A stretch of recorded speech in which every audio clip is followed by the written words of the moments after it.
Setakat ini saya tak boleh nak komen sebenarnya, tapi semalam itu soal siasat mengenai bahagian tertentu, sekarang hari ni bahagian baru semualah.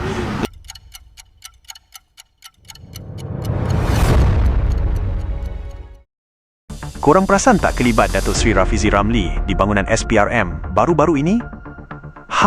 Nampaknya beliau kembali lagi untuk hari kedua bagi memberi keterangan lanjut. Ini ringkasannya untuk korang. Pertama, siasatan pelaburan besar. Beliau hadir untuk bantu siasatan berkaitan kes pelaburan bernilai 1.1 bilion ringgit. 1.1 bilion, korang bayangkan tu. Kedua, prosedur yang panjang. Bayangkan, sesi soal siasat semalam pun dah ambil masa sampai 9 jam. Dan kemungkinan besar, proses ini akan bersambung lagi sebab pegawai perlu teliti setiap peristiwa mengikut timeline satu persatu. Tak boleh silap sikit pun, tapi jawapan beliau tetap sama, nothing to hide. Itu kata tegas daripada ahli parlimen pandan ni. Beliau tegaskan tak ada apa nak disembunyikan dan beri kerjasama penuh pada pihak berkuasa. Kalau korang nak tahu, kes ni bermula lepas beberapa NGO buat aduan. Dakwaan mereka, perjanjian projek ni dibuat secara tergesa-gesa dan bersifat berat sebelah. Bunyinya macam ada sesuatu yang tak kena, kan?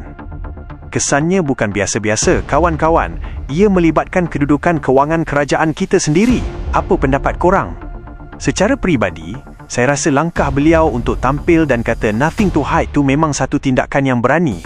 Tapi, dalam masa yang sama, kita tertanya-tanya juga, apa sebenarnya yang ditemui dalam fail pelaburan bilion ringgit tu sampai ambil masa berhari-hari untuk soal siasat? Cuba korang komen kat bawah. Adakah korang rasa siasatan ni akan dedahkan sesuatu yang lebih besar?